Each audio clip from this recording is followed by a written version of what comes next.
उनको इन बातों को जरूर बताइए, उनको भी सतर्क करिए और सतर्क करके खास तौर से नौजवानों को उनसे कहिए अब वक्त आ गया है कि नौजवान जो है ब्राह्मण समाज का और अन्य समाज के जैसे कि नौजवान खड़े हो गए इनके खिलाफ, ब्राह्मण समाज के नौजवान भी अब आज उठ के खड़े हों और खड़े होकर के आपके साथ और हमारे साथ हाथ से कंधे से कंधा मिला करके चले और उनका भविष्य सुधारने की और भविष्य ठीक रखने की जिम्मेदारी हम लोगों की रहेगी, हमारी रहेगी। अगर आप हमारे हाथ मजबूत करेंगे तो आपके हाथ अपने आप मजबूत। जिंदाबाद जिंदाबाद कुमारी मायावती जिंदाबाद जिंदाबाद सतीश चंद्र मिश्रा जिंदाबाद जिंदाबाद। हमारा ये हौसला बढ़ाने के लिए, यहाँ इकट्ठा होकर के हमारी शक्ति बढ़ाने के लिए, और हमारी जब शक्ति बढ़ेगी तो आपकी शक्ति तो अपने आप ही बढ़ेगी।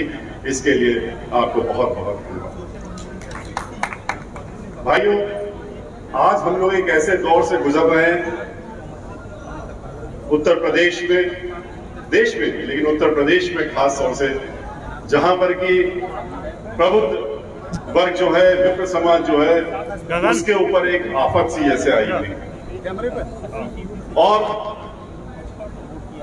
हम लोगों को ये याद दिलाता है कि हमेशा जब जब इस तरह की आफत आती है और आई है, तो चाहे भगवान श्री परशुराम हो, चाहे भगवान श्री राम हो, और चाहे बांके बिहारी भगवान श्री कृष्ण जी हो, जिनके की दर्शन करके अभी हमने यहाँ पर ये अपना दूसरा जो हमारा फेज है, जहां जहां हमको जाना है, इसकी शुरुआत हमने आज मंदिर में जाकर, इसीलिए आपके बीच में थोड़ा सा देर में भी आए, क्योंकि वहां पर जा करके पहले अपने शीश नवा करके भगवान श्री कृष्ण जी से, बांके बिहारी जी से उनका आशीर्वाद प्राप्त किया, और आशीर्वाद प्राप्त करके अगले जो 14 दिनों तक इधर का कार्यक्रम है उसमें हम आपके बीच में रहेंगे। भाइयों, आज पूरे समाज, सर्व समाज में जिस तरीके से उसका उत्पीड़न हो रहा है वो किसी से छुपा नहीं है, लेकिन खास तौर पर ब्राह्मण समाज और दलित समाज, इन दो लोगों के ऊपर जिस तरीके से खुलेआम प्रहार हो रहा है वो भी किसी से छुपा नहीं है। इस तरीके से प्रताड़ित करने का काम किया जा रहा है, दबाने का काम किया जा रहा है, डराने का काम किया जा रहा है, धमकाने का काम किया जा रहा है कि ये लोग नियत ऐसी लगती है कि जैसे कि ब्राह्मण समाज को इस प्रदेश से बाहर करना चाहते हैं। इतना डरा धमका दो कि प्रदेश को छोड़ने के लिए मजबूर हो जाए। ऐसे कार्य हो रहे हैं और वो कार्य आपसे छुपे नहीं है। किस तरीके से ब्राह्मणों की हत्याएं हो रही हैं, किस तरीके से दलित समाज की बेटियों के और ब्राह्मण समाज की बेटियों और मां बहनों के ऊपर हमलावर हो रहे हैं, किस तरह से ब्राह्मणों की के साथ साथ में दलित की बेटी को जलाने का काम करते हैं, और रात के 2 बजे उसका शरीर हाथरस में जब जला, आपके बहुत करीब में जला करके पूरा मीडिया वहां पर खड़ा था, लेकिन मीडिया को भी घुसने नहीं दिया। हालांकि मीडिया को मैं बहुत बहुत धन्यवाद देता हूं कि मीडिया ने उस दिन इन सबका असली चेहरा उजागर करने का काम किया था, पर इन्होंने उनको भी अंदर आने नहीं दिया, माँ बाप को नहीं आने दिया। माँ बाप को उस मृत बेटी की जिसका रेप होकर के हत्या हो गई, जो मर गई, उसकी उन्होंने उसको अंतिम संस्कार करने के लिए उसका शरीर भी नहीं दिया। तो ऐसी सरकार आज उत्तर प्रदेश में चल रही। ब्राह्मण समाज की बात करें तो इतनी बड़ी लाइन, इतनी बड़ी गिनती है कि गिनाते गिनाते तो कई दिन लग जाएंगे कि कहां कहां क्या क्या हो रहा है पूरे प्रदेश में। चाहे बुंदेलखंड में ले लीजिए, झांसी में ले लीजिए, आप महोबा में ले लीजिए, आप चित्रकूट के पास ले लीजिए, किस तरह से रोक रोक करके ब्राह्मण समाज के लोगों को उत्पीड़ित करके, और जब उन्होंने कुछ आवाज उठाने की तो सीधे कहा गया कि गोली मार दो, अगर ब्राह्मण समाज का व्यक्ति है तो उसको गोली मार दी जाए। किस तरीके से लखनऊ शहर में गाड़ी रोक करके, तिवारी ब्राह्मण समाज का था, एप्पल में कंपनी एक है, सब जानते हैं, उसमें काम कर रहा था, उसको रोका और रोक करके नाम पूछा, जैसे ही उसने तिवारी कहा उसके गोली मार दी और उसको वहीं मार दिया। अपने माँ बाप को देखने के लिए लखनऊ के राजधानी में ब्राह्मण समाज का उसके ऊपर फर्जी मुकदमा दर्ज कर दिया था, तो वो अपना इधर उधर घूम रहा था, अपने माँ बाप को देखने आया। माँ बाप के बीच में से घसीट के ले गए और घसीट के ले जाकर के उसको बाहर ले जाकर के एनकाउंटर कर दिया। ब्राह्मण समाज की बारी आती है तो आपने देखा कि किस तरीके से जो विप्रू कांड हुआ उसमें वहां पर कोई कानून, कोई अदालत नहीं, कोई मुकदमा नहीं, और सीधे वहीं पर आपने गोली मार के, एक नहीं दो नहीं, आप एक का नाम लेते रहे कि इसने किया था, उसके नाम पर आपने 100 लोगों को नामजद कर दिया। अज्ञात के नाम पे, अज्ञात ब्राह्मणों के नाम पे 100 लोगों को नामजद किया, और ये कहा, ये निर्देश हुए कि ये मौका मिल गया है बहुत अच्छा, इस मौके को चूकना नहीं चाहिए, अब आप अपना काम बखूबी कर लीजिए, और इस काम करने के लिए आप 100 अज्ञात ब्राह्मण लिख दीजिए, और उसमें जिसको मर्जी आए उसको उठा लीजिए। जहां जहां मजबूत ब्राह्मण दिखे आपको, कानपुर के इर्द गिर्द जितना मजबूत ब्राह्मण, चाहे कन्नौज हो, फरुखाबाद हो, इटावा हो, और कानपुर हो, कानपुर नगर हो, उन्नाव हो, हरदोई हो, इस पूरे क्षेत्र के ब्राह्मण समाज के लोगों को, जो मजबूत किस्म के ब्राह्मण समाज थे, जो समाज में अपने समाज को लोगों को देखने का काम करते थे, उनको कोई बंबई से उठा लिया, कोई कलकत्ते से उठा लिया, जो कहीं थे ही नहीं, उनको नाम डाल करके और उठा करके और उसमें मारने का भी काम किया। कितने लोगों को मार दिया, ये भी आपसे छिपा नहीं। गाड़ी फिसलती, गाड़ी रुक जाती, गाड़ी में बंद करके ले जा रहे हैं, पूरी आगे पीछे चारों तरफ फोर्स लगी हुई है, लेकिन अचानक गाड़ी रुकती है, फिसल जाती है, और फिसलने के बाद वो व्यक्ति बाहर निकलता है और उसको कहा जाता है कि वो तो भाग रहा था, इसने गोली मार दी। एक हो 17 से 18 साल का लड़का था, हरियाणा में काम कर रहा था, उसका भी नाम डाल दिया था क्योंकि वो भी मजबूत था, उसको उठा ले गए, उसकी भी गाड़ी फिसल गई, उसको भी गोली मार दी। प्रतापगढ़ में 5 ब्राह्मण समाज के लोगों को जिंदा जला दिया, उनका घर जला दिया, उनकी झोपड़ी, घर तो था ही नहीं, झोपड़ी थी, हम तो गए थे देखने। जब देखने गए तो देखा कि घर के नाम पे तो 15 फीट की झोपड़ी थी, कच्ची झोपड़ी, उसमें भी आग लगा दी, उसको भी नहीं छोड़ा, और तो और महिलाओं को भी नहीं छोड़ा। आपको अच्छी तरीके से मालूम है किस प्रकार से खुशी दुबे 16.5 साल की लड़की, अब उसकी क्या गलती थी? उसके माँ बाप ने शादी कर दी, वो पहले तिवारी थी, उसकी शादी कर दी दुबई में, और 29 तारीख को शादी होती है, 29 से 30 तक शादी का कार्यक्रम चलता है क्योंकि रात की शादी थी। 1 तारीख उसका पहला दिन था, घर में अपने मेहंदी भी नहीं सूखी थी, और 2 तारीख को कांड हो जाता है, कहते हैं ये कांड हो गया और इसलिए उसको उठा ले गए। पूछा मीडिया वालों ने, क्या आपने उनको क्यों उठा लिया? बोले नहीं, वो छत में 3 महिलाएं दिख रही थी और उसमें से वो भी रही होगी, ये पुलिस वालों ने बताया है, कहा कि उसमें से वो भी होगी, और उसको ले जाकर के जेल में आपने बंद कर दिया। जेल में वो 1-2 दिन नहीं, वो जेल में उसको पहले आपने जेल में बंद किया, जब मालूम पड़ा तो नाबालिग है तो उसको रिमांड होम में भेज दिया, जहां नाबालिग को रखते हैं बाराबंकी में, और 1 साल हो गया उसको बंद कर रखा। आदेश निर्देश ये था दिल्ली से, लखनऊ से, कि किसी भी हालत में खुशी दुबे को बाहर नहीं आना चाहिए, और इसीलिए सारी वो दफाएं जो हो सकती हैं आईपीसी में, इंडियन पिनल कोड में, उसको उन्होंने उसमें लगा दिया, चाहे 302 से लेके नीचे तक जितनी गिन सकते थे उन्होंने पूरा पन्ना भर दिया। और उसके बाद भी जब देखा कि बेल तो हो ही जाएगी, नाबालिग है, 16.5 साल की लड़की निकली है, और 1 दिन के लिए घर में थी, तो कहा नहीं कोई और तरीका निकालो। तो जब आदेश हुआ तो बाराबंकी की जो अधीक्षिका रिमांड होम की थी, जहां उसको भर्ती कराया गया था, उससे एक जबरदस्ती लिखवाया गया, चिट्ठी पत्र लिखवाया गया न्यायालय में दाखिल करने के लिए कि ये लड़की तो धमका रही है 48 लड़कियों को। नहीं 2 कमरों में 48 लड़कियां रहती हैं जो बंदी हैं, और ये 48 में से एक है। इसने 47 लड़कियों को धमकी दी है कि अगर हमारी बेल हो गई और हम बाहर निकल गए तो हम तुम सब 47 लोगों को देखने का काम करेंगे, उठवा लेने का काम करेंगे। बताइए, जो सब जेल में बंद है वो भी बंद है, वो 47 भी बंद है, उनको कौन धमका देगा और कहां से ले जाएगा? लेकिन नियत ये, और इसी ग्राउंड पे बेल खारिज करवाई कि कोई भी एक होता है कि चलो महिला है, लड़की है, इसके प्रति तो थोड़ा सा आप अपना भाव बदल दीजिए। आप औरों को मार रहे हैं, मरवा रहे हैं, जेलों में ठूस रहे हैं, इनको तो छोड़ दीजिए। लेकिन नहीं, वहां निर्दयी जो भावना होती है उसके साथ में, इसको ही नहीं, घर में जो काम करती थी महिला, उसकी एक 6 साल की लड़की और 3 साल का बच्चा, उसको भी उठा ले गए बच्चों समेत और जेल में बंद कर दिया।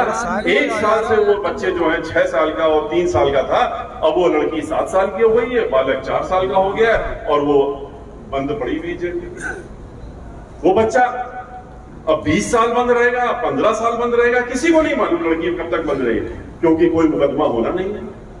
और इनकी अगर दोबारा सरकार आ गई तो कहते हैं कि हम इनको मुकदमा तो नहीं लेकिन वहीं पर सड़वाने का काम करेंगे। तो ऐसे कार्यक्रम ये जो उत्तर प्रदेश में हो रहे हैं, आज ब्राह्मण समाज को मालूम हो रहा है कि आज जिनके पीछे वो चले थे वो उनके लिए क्या करते। ब्राह्मण समाज बुद्धिजीवी समाज होता है, लेकिन कभी कभी देखिए हम लोग अपना जो है बुद्धि का इस्तेमाल जब करने चलते हैं, कभी कभी अपनी बुद्धि हम फिर भी कर देते हैं। हम भी वकालत करते हैं, लगभग 46 वर्ष हो गए वकालत करते हुए। हमको हमारा मौके आता है, फीस देता था, तो हम लोग अपनी बुद्धि उसको दे देते हैं और उसका अपना इस्तेमाल करते हैं उसके लिए। इसी तरीके से इन्होंने, ब्राह्मण समाज के लोगों ने क्या किया पिछले वर्षों में, ये आपसे छुपा नहीं है, जिसकी वजह से आज ये दिन देखने पड़ रहे हैं। 2007 से 12 की सरकार को याद करिए। 2007 से 12 में के पहले ब्राह्मण समाज किस हैसियत में पहुंचा दिया गया था उत्तर प्रदेश में, वो भी याद करिए। याद करिए कि 2002 में ब्राह्मण समाज के सिर्फ 5 और 6 एमएलए, 403 की विधानसभा में सिर्फ 5 या 6 एमएलए रह गए, 0 पर पहुंच गए थे। लेकिन जब उस समय बहन मायावती जी ने हमको राज्यसभा में भेजने का काम किया, अपनी पार्टी का राष्ट्रीय महासचिव बनाया, हम तो वकालत के पेशे में थे और अच्छा कमा रहे थे, लाखों की आमदनी रोज की थी, हमें तो कोई राजनीति से लेना देना नहीं था। लेकिन बहन मायावती जी ने जब हमको महाधिवक्ता बनाया, उसके बाद वो राज्यसभा में लेके आई, जब हमने इस्तीफा दे दिया महाधिवक्ता के पद से, और हम उनके साथ में खड़े हो गए। जब लोग उनके ऊपर हमलावर हुए, लोगों ने बहुत कोशिश की उनको घेरने की, फंसाने की, मुकदमों में 1 2 नहीं 101 मुकदमे दाखिल हुए उनके खिलाफ, उनके परिवार के खिलाफ, सबके सब झूठे मुकदमे, हर तरीके के हाथ पांव डाल लिए लोगों ने। लेकिन हमने भी इस्तीफा दिया था और हमने भी कहा था हमने वकालत मेहनत करके की है, ऐसे वकालत हवा में नहीं की है। हम भी देखते हैं, हम आपके साथ खड़े हैं कि ये आपका क्या बिगाड़ सकते हैं। पूरी ताकत लगा ली थी भारतीय जनता पार्टी, उस समय भी सरकार में थी, उन्होंने ही शुरू किया था ये, और करने के बाद पूरी क्षमता के साथ में अपने उन्होंने जितने भी उनके बड़े बड़े विद्वान वकील थे सबको खड़ा कर लिया था। लेकिन बहन मायावती जी के ऊपर वो हाथ नहीं उठा पाए, कहीं से भी एक मामले में भी उनको नहीं घेर पाए, और हर मामला चूंकि सब झूठा था, माननीय सर्वोच्च न्यायालय तक हम लोगों को जीत मिली इन मामलों में। लेकिन ब्राह्मण समाज के जब हमको उन्होंने राज्यसभा में भेज दिया, तो हमारा भी दायित्व बना कि हम भी तो सोचे कि आखिर हमारा क्या, हमको क्या करना है, हम राजनीति में आ गए तो क्या काम करेंगे। तो सोचने पर सबसे पहला चीज आई कि अगर हम जहां पर जन्म लिया, हमने जिस समाज में जन्म लिया, अगर हम उस समाज के बारे में नहीं सोचते हैं तो हमारा राजनीति में आने से क्या मतलब। उस समय जब हमने देखा ब्राह्मण समाज बिल्कुल 0 की हैसियत पे पहुंच गया और कहीं नहीं रह गया, तब हम ब्राह्मण समाज के बीच में गए थे और हमने आपके यहां भी आए थे। हमने पूरे प्रदेश में हर जिले में जाकर के ब्राह्मण समाज के बीच में जाकर के और उनके सम्मेलन किया और उनसे बातचीत की, और हमने बहुत सी बातें की थी, लेकिन 2-3 बातें मुख्य थी जो हमने उस समय कही थी। उन्होंने कहा कि हम लोग क्या करें कि हम लोग फिर से अपना अस्तित्व दोबारा से पा सकें। हमने कुछ नहीं करना, सिर्फ 2-3 चीजें करनी है, और वो ये है कि आप पहले अपने अंदर एकता लाइए, आप इकट्ठा तो होइए, आप एक साथ होइए, आप बटके मत रहिए। वो पुरानी कहावतें खत्म कर दीजिए कि जहां 9 हैं तो वो 13 चूल्हे जल जाएंगे। आप जो है एक साथ अपने को ब्राह्मण समाज को एकत्रित होने की जरूरत है, और आप छोटी मोटी हैसियत नहीं है। आप 13% हैं, और 13% 25 करोड़ में आप जानते हैं कि 3 करोड़ के ऊपर हो जाते हैं। 3 करोड़ के ब्राह्मण समाज जहां पर हो और वहां पर शून्य पर पहुंचने लगे तो ये सोचने की बात, गंभीर बात है। मैंने कहा कि आप लोग अपना बंटवारा खत्म करने के लिए ये सब भूल जाइए कि आप 20 विश्वा हैं, 16 विश्वा हैं, 12 विश्वा हैं।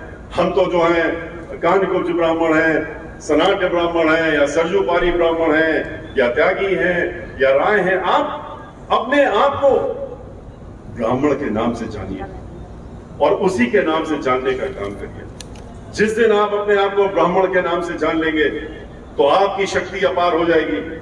आप 13% हो जाएंगे, और आप तो भगवान श्री परशुराम के वंशज हैं। तो आपकी शक्ति जब एक बार आप इकट्ठा हो गए तो आपके सामने ये जो आज जिस तरीके से अत्याचार हो रहा है, इस तरह का कोई अत्याचारी आपके सामने टिक नहीं। ब्राह्मण समाज के लोग इकट्ठा हुए, एक साथ हुए, पूरे प्रदेश में जब इकट्ठा हो गए तो हमने फिर लखनऊ में एक बड़ी सभा की थी, वो भी सबको मालूम है, 9 जून 2005 को, जहां पर कि बहन मायावती जी को हमने मुख्य अतिथि ब्राह्मण समाज के बीच में बुलाया, और 5 लाख से ज्यादा लोग इकट्ठा हुए थे वहां पर। 11,000 लोगों ने तो शंखनाद करके उनका स्वागत किया।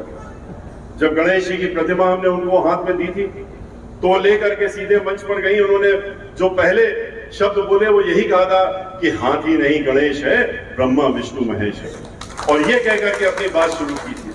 और ब्राह्मण समाज की एकता को देख करके और तैयारी को देख करके बहुजन समाज पार्टी का वर्षों पुराना नारा कि जिसकी जितनी संख्या भारी उतनी उसकी हिस्सेदारी को उन्होंने उस दिन बदल दिया, और बदल करके नया नारा दिया कि जिसकी जितनी तैयारी उतनी उसकी हिस्सेदारी। और उसके बाद आपने देखा कि उन्होंने हिस्सेदारी देने का काम भी किया। 40 लोगों को जहां पहले चुनाव में उतारा था, उन्होंने उसके बाद 85 लोगों को टिकट देकर के ब्राह्मण समाज के लोगों को मैदान में उतारने का काम किया। आपके बीच में ही 3-3 लोग हैं, रावत जी भी हैं, नकुल दुबे जी भी हैं, शर्मा जी भी हैं, और नकुल दुबे आपके बीच में हैं। उसके बाद मंत्री भी बने, और 1-2 मंत्रालय नहीं, पता नहीं कितने कैबिनेट मंत्रालय बहन मायावती जी ने इनको देने का काम किया था, मजबूत वाले। उसके बाद आप जानते हैं कि बहन मायावती जी ने जब ये बात कही तो जब सरकार बनी, और सरकार ऐसे नहीं बनी, सरकार तब बनी जब पूरे समूचे ब्राह्मण समाज ने एक तरफा बहुजन समाज पार्टी को जिताने के लिए अपनी पूरी ताकत झोंक दी। और उसी की वजह से जहां 4-5 थे, कुल मिला के सभी पार्टियों के 45 ब्राह्मण समाज के लोग तो चुन करके खाली बहुजन समाज पार्टी से विधानसभा में पहुंचने का उन्होंने काम किया। और इतना ही नहीं, चूंकि ब्राह्मण समाज ने भाईचारा बनाने का काम किया था, हमारे आह्वान को स्वीकार किया था कि आप अकेले कुछ नहीं कर सकते, आप 13% इकट्ठा भी हो जाएंगे तो आपकी ताकत फिर से शून्य की तरफ जाएगी, क्योंकि 13% से चुनाव नहीं जीता था।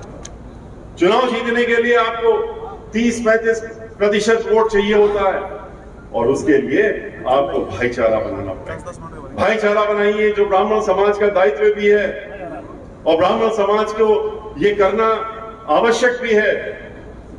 आप ब्राह्मण समाज तो ब्रह्म से बनता, और यही उसका दायित्व है कि ब्रह्मांड में जो लोग, जो भी है, जो भी व्यक्ति है, उसको आप आगे बढ़ाने का काम करिए, उसका साथ देने का काम करिए, उसका समता मूलक समाज बनाने का काम करिए। ये हमारा दायित्व है। और उस समय भाईचारा आपसे हमने कहा कि बनाइए। 23% दलित समाज के भाई बहन उत्तर प्रदेश में हैं जो अडिग हैं, और जिनके ऊपर जितने भी अत्याचार करने की सरकारों ने कोशिश की, जो भी प्रताड़ना करने की कोशिश की, जैसे आज भी कर रहे हैं, लेकिन वो टस से मस नहीं हुए। बहन मायावती जी के पीछे वो एक चट्टान की तरह और गोवर्धन पर्वत की तरह वो उनके साथ में खड़े हैं और हमेशा खड़े रहेंगे। तो जब वो 23% जिनके साथ में पहले से ही अन्य समाज जुड़ा हुआ है, उनके साथ में आप भाईचारा बनाएंगे तो 13 और 23 मिला के 36 तो अकेले आप ही दोनों हो गए, बाकी तो साथ में आकर के और बढ़ाने का काम करेंगे। पूरे उत्तर प्रदेश में आप भारी पड़ने का काम करेंगे। आप लोग आए, इकट्ठा हुए, और ब्राह्मण समाज ने फिर खाली अपनी सीटों पे नहीं ताकत लगाई, उन्होंने जहां जहां पर बहुजन समाज पार्टी के लोग लड़ रहे थे पूरी ताकत झोंक दी। और खास तौर पर जहां हमारे दलित समाज के भाई बहन थे, जिनसे उन्होंने भाईचारा बनाया, उनके ऊपर तो उन्होंने तन मन धन के साथ में उन्होंने साथ देने का काम किया।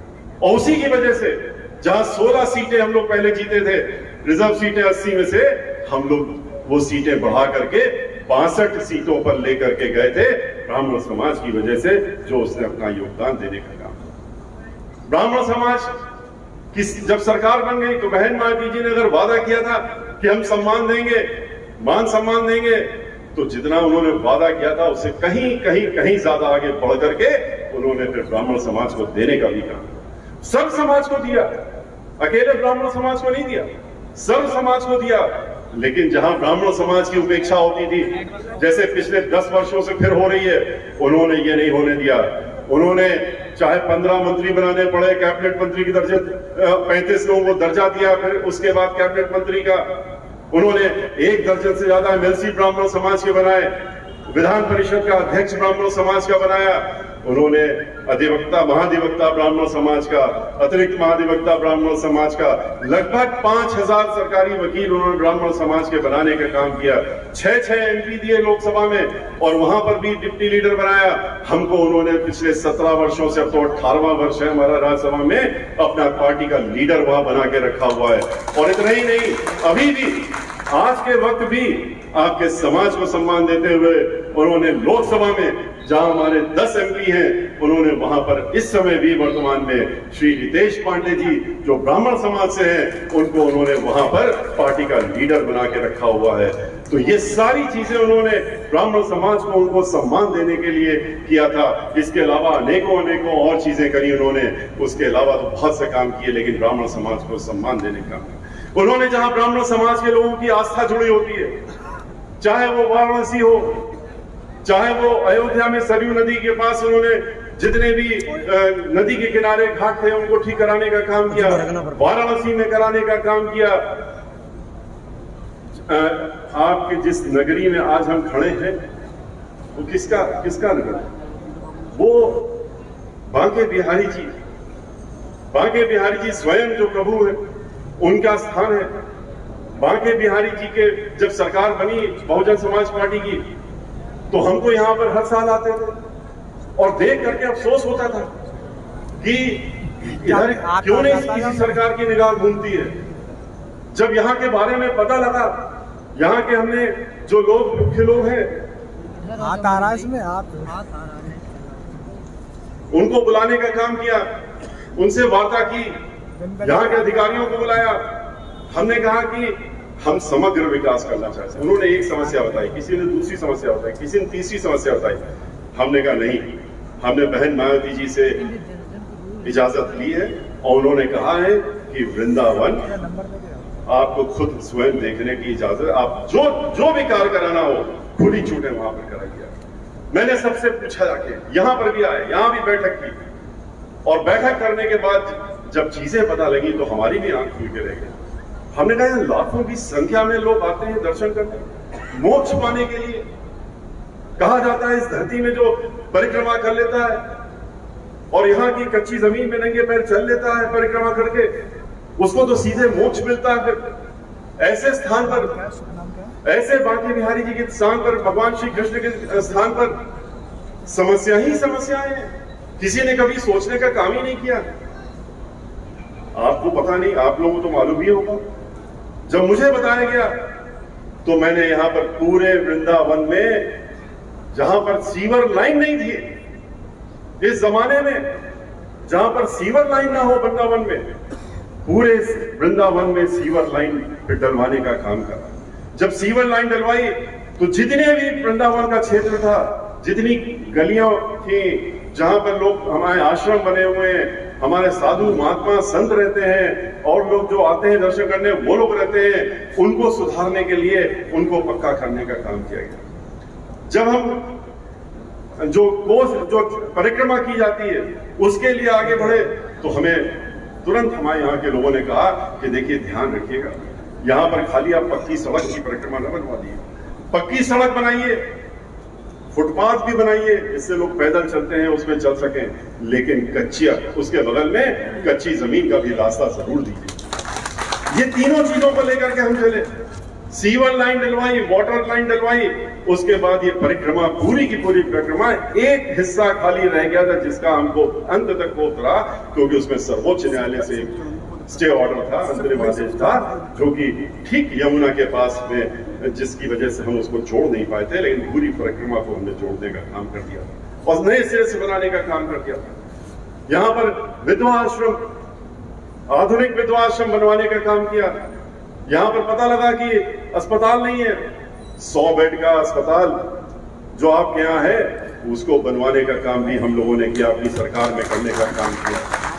बिजली की समस्या बताई गई कि वृंदावन में तो बिजली अगर 10 मिनट के लिए आ जाए बड़ी बात है, फिर तो वो चली जाती, फिर कभी आती, फिर चली जाती है, तो पूरा बिजली घर यहाँ बनवाने का काम किया।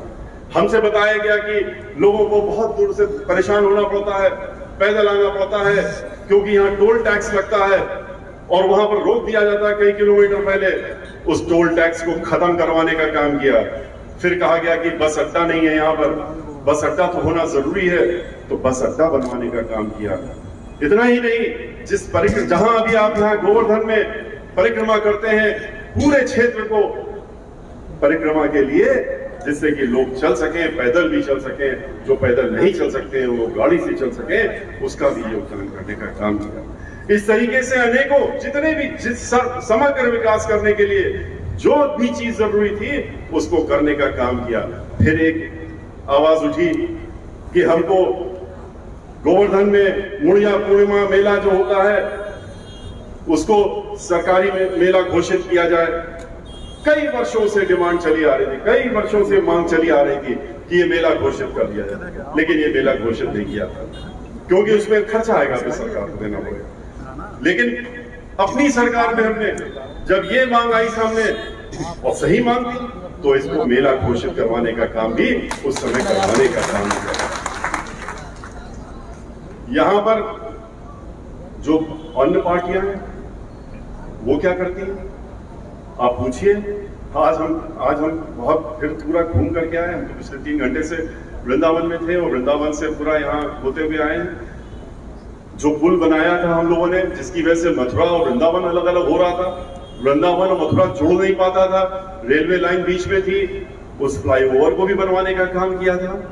उसके बाद आप वृंदावन में आज जिस तरीके से उसका रख रखाव हो रहा है, इन चीजों को जिसको कि हमने उस समय बनवाने का काम किया था, और जिस तरीके से उसको वो चीजें ध्वस्त हो गई हैं, उसको देख करके बहुत अफसोस होता है। हमने देखा था कि बूढ़े लोग, बूढ़ी महिलाएं, बुजुर्ग लोग हाथ में एक गठरी लिए हुए परिक्रमा कर रहे हैं, धूप में, बरसात में, हर तरीके से, लेकिन उनको परिक्रमा करनी। तो जब फुटपाथ बनाई थी तो खाली फुटपाथ नहीं बनाई थी, हमने उस समय थोड़ी थोड़ी दूर पे बेंच रखवाई थी, जिससे कि अगर किसी को थक रहा है, परेशान हो रहा है, तो उसमें बैठ सके। और वहीं पर हमने फिर पानी पीने की व्यवस्था, इसकी व्यवस्था वो भी करवाने का काम किया, टॉयलेट्स बनवाने का काम किया था, जिससे कि कहीं दूर न जाना पड़े, कहीं परेशान ना होना पड़े। लेकिन आज वो सारी चीजें अस्त व्यस्त समाप्त हो गई। वृंदावन के लोगों को हमने खास तौर से आकर उस समय इस बात के लिए, जो यहाँ के निवासी थे, स्थायी निवासी, जिनकी बड़ी बड़ी कोठियां भी थी, उनको भी धन्यवाद दिया था, क्योंकि जब सड़क हम चौड़ी करने चल रहे थे, इतनी पतली पतली सड़कें थी, उसमें पूरा कब्जा हो चुका था। आधी आधी सड़क जो थी कब्जे में लोगों की थी, और सड़क जब तक चौड़ी नहीं हो तो कार हो नहीं सकता जो हम सोच रहे थे। लेकिन हमने एक आह्वान किया, लोगों ने उच्च न्यायालय से स्टे ऑर्डर ले रखे थे, कुछ लोगों ने, कुछ की 2.5 मंजिलें बिल्डिंगें भी थी, लेकिन हमने उनसे उनके घर पे जाकर अनुरोध किया कि ये आप अपने लिए मत सोचिए, आप सोचिए कि आप वृंदावन और बांके बिहारी जी का नाम ध्यान में रख करके इस काम को करने के लिए सोचिए। तो आप क्या करेंगे? उन्होंने फिर अगले दिन खुद खड़े होकर के अपनी बिल्डिंगें तोड़वाने का काम किया और रास्ता खोलने का काम किया, जिसकी वजह से हम सड़कों को चौड़ी करके और आज जो सड़कें दिख रही हैं उनको बनवाने का काम कर सकते। मैं पूछता हूं कि इन्होंने क्या किया? जो धर्म के ठेकेदार है, ये तो वोट आपसे धर्म के ही नाम पे लेते हैं, कहते हैं कि मैं सबसे बड़ा धर्मी हूं, बाकी सब अधर्मी हैं।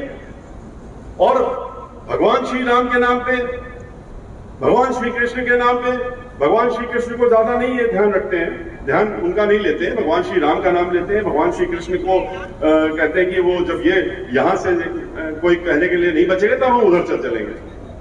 लेकिन इनसे ये पूछने वाली बात है कि आखिर आप कौन सा धर्म निभा रहे हो?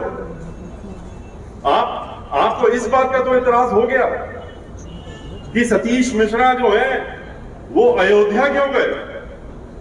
आप लोगों ने भी अखबारों में टेलीविजन में देखा होगा कि हमने जब ये ब्राह्मण समाज के बीच में हम गए इस गोष्ठी के माध्यम से, विप्र समाज की गोष्ठी के माध्यम से, प्रबुद्ध समाज की गोष्ठी के माध्यम से, तो वहां प्रश्न चिन्ह लगा दिए गए मेरे ऊपर और छड़ी लगा दी प्रश्नों की कि आप यहां पर क्यों आए?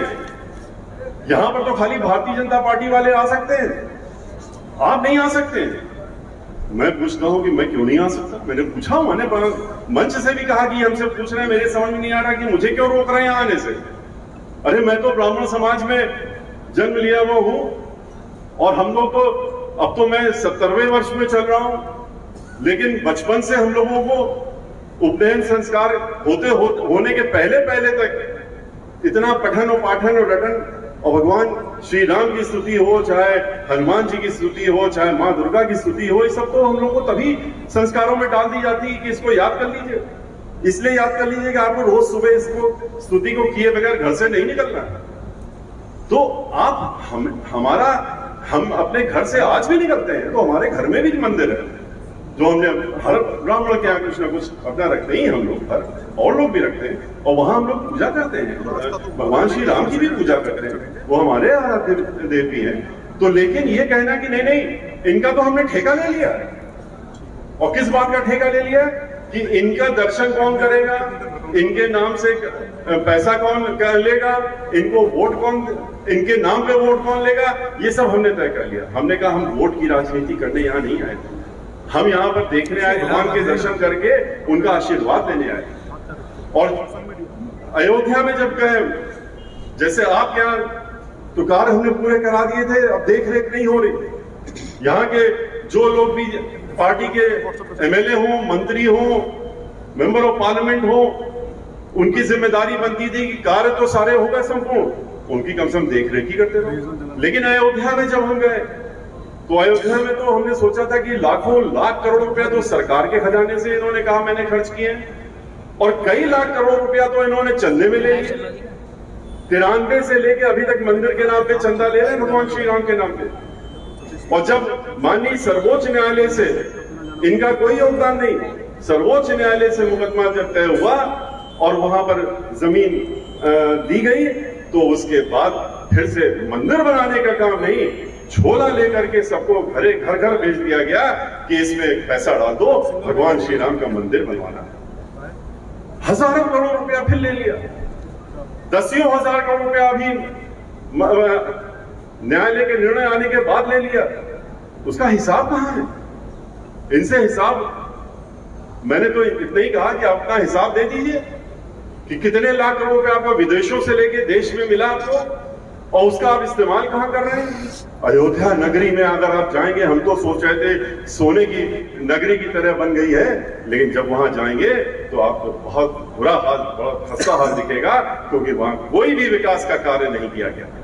आपके यहाँ तो विकास का कार्य हुआ, उसको बनाने का, उसको संभाल के रखने का कार्य नहीं कर रहे हैं, क्योंकि वो विकास का कार्य 2007 से 12 के बीच में हुआ था, पर वहां पर ये कोई कार्य नहीं हुआ।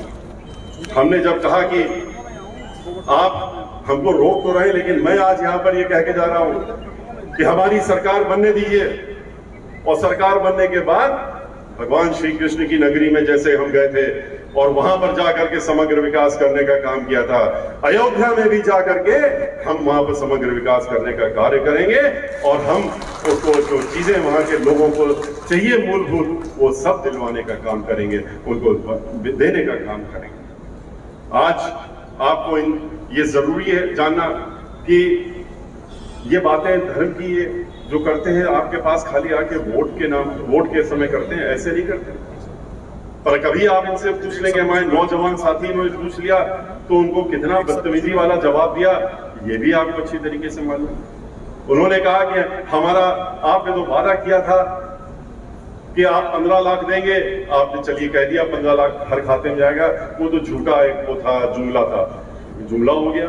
लेकिन आपने कहा कि 2 करोड़ नौकरियां देंगे नौजवानों को हर साल, उसका क्या? अब तो आपने 2 करोड़ नौकरियां हर साल लेने का काम शुरू कर दिया। तो कहते हैं पार्लियामेंट के अंदर कहते हैं कि आप, जब हमने ये प्रश्न वहां पर किया तो हमसे कहते हैं आप क्या कह रहे हैं, हम लोग तो इनको रोजगार दे रहे हैं और ये रोजगार कर सकते हैं अपना, हम उसमें बढ़ावा देंगे, हमने क्या रोजगार कर लेंगे, कहां से करेंगे? तो कहते हैं पकौड़ा बेच सकते हैं, इनसे पकौड़ा बिकवाइए। ये जो पीएचडी करके आए हैं जिनकी बात आप कर रहे हैं, इनसे कहिए कि पकौड़ा बेचें, और ये पकौड़ा बेचेंगे तो बड़ा अच्छा पकौड़ा बेचने का काम करेंगे। आप तो पकौड़ा भी नहीं बेच सकते क्योंकि तेल इतना महंगा हो गया है कि 1 लीटर तेल खरीदना भी बड़ा मुश्किल है, तो पकौड़े बनाने का काम कहां से होगा उसमें? तो ये ऐसी सरकार है जो कि यहां पर कानून व्यवस्था की जब बात होती है उत्तर प्रदेश में, तो हर 2 घंटे में, आप सोचिए कि हर 2 घंटे में एक महिला का रेप हो जाता है, और ये नेशनल क्राइम ब्यूरो की रिपोर्ट के हिसाब से कि हर 2 घंटे में एक महिला का रेप हो रहा है उत्तर प्रदेश में। किस राज्य में हम लोग रह रहे हैं?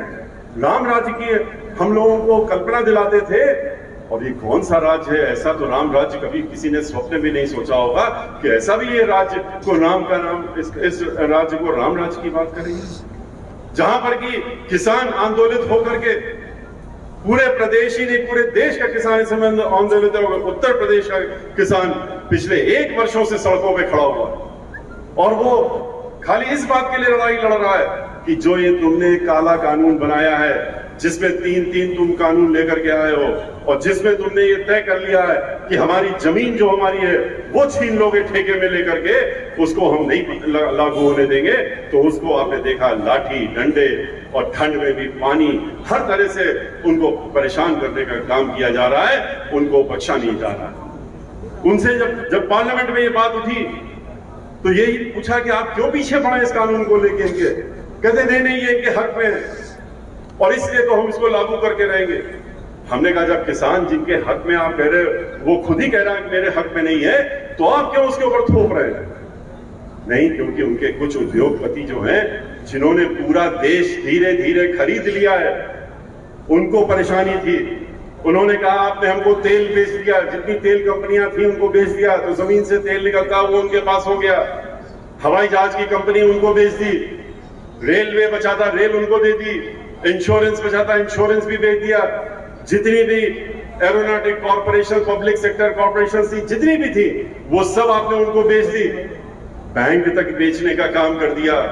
बैंकों के बेचने के बाद में आपको लगा, उन लोगों ने कहा कि ये सारी चीजें तो आपने हमको दे दी, लेकिन अभी जमीन पे हमारी निगाह पड़ी है, वो भी तो हमको दीजिए। तो उसको उस पे जब निगाह उनकी पड़ी तो इन्होंने उसके बाद उनके लिए ये 3 काले कानून ला करके, जिसमें कि किसान की अगर ये कानून लागू हो जाते हैं तो किसान के पास 1 फीट भी जमीन बचेगी नहीं, वो जमीन से वंचित हो जाएगा, क्योंकि कानून ही ऐसा है। उसमें कोई ऐसी बचाव नहीं है जिससे कि किसान बच जाएगा, लेकिन किसान के हाथ से जमीन चली जाएगी।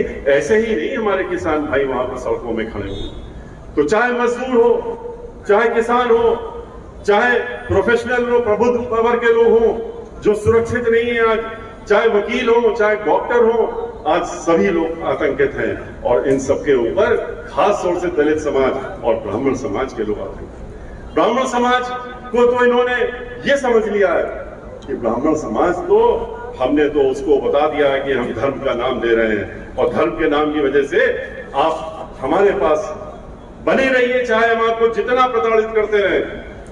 लेकिन और इस बात को जो हम कह रहे हैं, कोई हम नहीं कह रहे हैं, ये भारतीय जनता पार्टी के लोगों ने मीडिया के सामने खुल करके बोलने का काम किया। आप लोगों ने भी सुना होगा, जब आपके ही पड़ोस में हरिद्वार दुबे जी जो मेंबर ऑफ पार्लियामेंट अब राज्यसभा में भेजे गए, इसीलिए भेजे गए हैं क्योंकि वो कहते हैं कि हम ब्राह्मणों को ठीक कर देंगे। और इसके पहले एमएलए भी रहे हैं, कई संगठनों में बड़े बड़े पद उन्होंने रखे हरिद्वार दुबे जी ने। और जब राज्यसभा में उनको चुना गया तो उसके बाद जो बाहर निकल के उन्होंने बयान दिया था वो किसी से छुपा नहीं, वो आज भी मीडिया में है, सब जगह उन्होंने उनसे वही प्रश्न किए गए थे। उनसे पूछा गया कि ब्राह्मण समाज का इतना उत्पीड़न क्यों हो रहा है, और ब्राह्मण समाज का अगर उत्पीड़न हो रहा है तो ब्राह्मण समाज तो आपसे नाराज हो गया, अब आपकी सरकार से नाराज है ब्राह्मण समाज, तो आपके साथ तो आएगा नहीं। तो जवाब क्या दिया उन्होंने, कहा ये ससुरे ब्राह्मण जाइए कहां, इनके पास कौन सा घर है, इनका तो हमारे पास आय पड़ी, और कहां जाइए ये ब्राह्मण समाज ससुरे, तो इनके पास कोई जाने का कोई रास्ता नहीं है, ये तो मजबूर है। ये अल्फाज इस्तेमाल किया उन्होंने कहा कि ये मजबूर है, इनकी मजबूरी है कि हमारे साथ खड़े रहेंगे, हमारे साथ बने रहेंगे। लेकिन मैं आप इनको बताना चाहता हूं कि अब पूरे समूचे उत्तर प्रदेश में जिस तरीके से आप लोग भी यहाँ पर इकट्ठा हुए हैं, और इसी तरीके से जो हम पिछले 7 दिन से ब्राह्मण समाज के बीच में गए हैं, ये भी मैं कहना चाहता हूं आपसे कि जब 2005 और 7 के बीच में हम निकले थे ब्राह्मण समाज के बीच में, ब्राह्मण समाज जितनी मजबूती से हमारे साथ खड़ा हो रहा था, इकट्ठा हो रहा था, जितनी तैयारी के साथ हो रहा था, अब की बार उससे कहीं 2 गुनी ज्यादा ताकत के साथ में हम उसका उत्साह देख रहे हैं और हमारे साथ जुड़ते हुए नौजवान ब्राह्मण समाज के लोग हमारे साथ जुड़ रहे हैं, बुजुर्गों का आशीर्वाद मिल रहा है, साधु संत महात्मा वो लोग आशीर्वाद दे रहे हैं। वो बात दूसरी है कि जब साधु संत महात्मा आशीर्वाद देने का हमको काम कर रहे हैं इस अभियान में, तो वे पलट करके उनके पास जाते हैं और उनको धमकाने का काम करते हैं, उनको डराने का काम करते हैं, क्यों आपने इनको आशीर्वाद दे दिया। लेकिन वो लोग भी 2 टूक जवाब देते हैं कि आज तो उनको खुशी हुई आशीर्वाद दे करके, एक सही व्यक्ति को हमने आशीर्वाद दिया है, और आप लोग इंतजार करिए, बहुत जल्दी हमारा आशीर्वाद फलीभूत होगा, ये भी वो लोग कह देते हैं। तो लेकिन ये वो लोग हैं जो धीरे धीरे अब मंदिरों पे भी कब्जा कर रहे हैं, मंदिरों का अधिग्रहण, मंदिरों का में अपने लोगों को बैठाना, ब्राह्मण समाज के पुजारी संत महात्मा जो वहां बैठे हैं उनको मंदिरों से बाहर करना और अपने लोगों को अंदर करना, ये अभियान बहुत तेजी से शुरू हो गया। इस गुरु पूर्णिमा से खास तौर से पूरे उत्तर प्रदेश में इन्होंने ये अभियान चला दिया है कि हर मंदिर में घुस जाओ और मंदिर में जाके पहले ऐसे ही बैठ जाओ, फिर वहां पर कब्जा करने के बाद धीरे धीरे वहां के जो स्थापित ब्राह्मण समाज के पुरोहित पुजारी हैं उनको बाहर करो, और बाहर करने के बाद मंदिर अपने कब्जे में ले लो। जैसे मठ कब्जे में है, मंदिरों को भी अपने कब्जे में ले लो। सनातन धर्म को ही खत्म कर देना चाहते हैं, और उसके लिए भी बहुत ही बड़ी रणनीति इन्होंने बनाई है। ऐसी रणनीति बनाई है कि जितने भी संस्कृत विद्यालय हैं और महाविद्यालय हैं जहां पर कि वेद पढ़ाए जाते हैं, वेदों उपनिषदों को पढ़ाया जाता है, वहां पर इन्होंने उन संस्कृत के विद्यालयों को, महाविद्यालयों को बंद करने का काम कर दिया। 1500 विद्यालयों में से 500 बंद हो गए, महाविद्यालयों में से 100 बंद हो गए, और इसलिए बंद हो गए क्योंकि इन्होंने वहां टीचरों की, अध्यापकों की नियुक्ति बंद कर दी।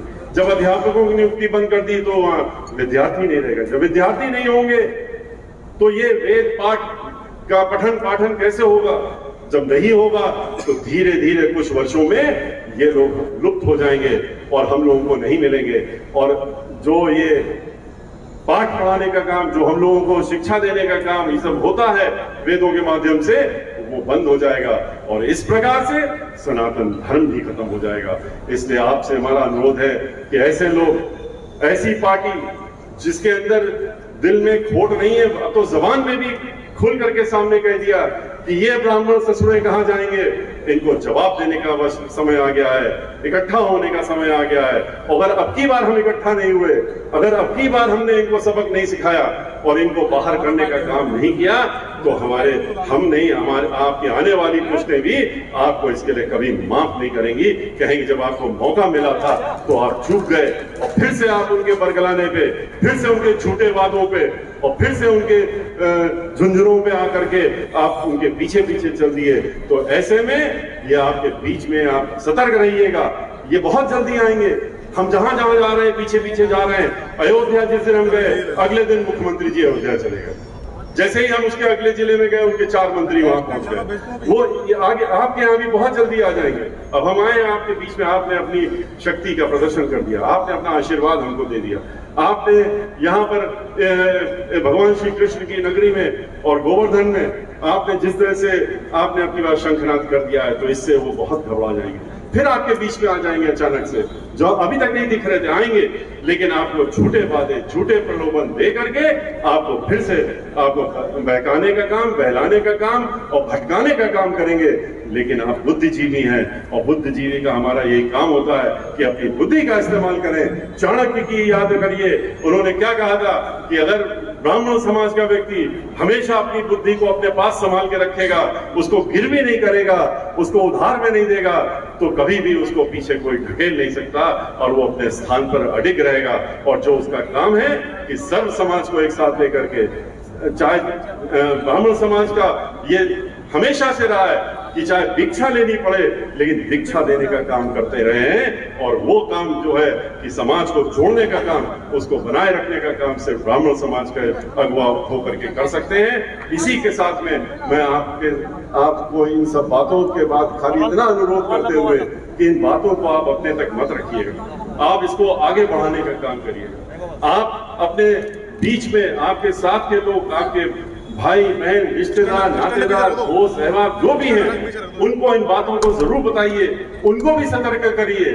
और सतर्क करके खास तौर से नौजवानों को उनसे कहिए, अब वक्त आ गया है कि नौजवान जो है ब्राह्मण समाज का और अन्य समाज के जैसे कि नौजवान खड़े हो गए इनके खिलाफ, ब्राह्मण समाज के नौजवान भी अब आज उठ के खड़े हों और खड़े होकर के आपके साथ और हमारे साथ हाथ से कंधे से कंधा मिला करके चले और उनका भविष्य सुधारने की और भविष्य ठीक रखने की जिम्मेदारी हम लोगों की रहेगी, हमारी रहेगी। अगर आप हमारे हाथ मजबूत करेंगे तो आपके हाथ अपने आप मजबूत हो जाएंगे।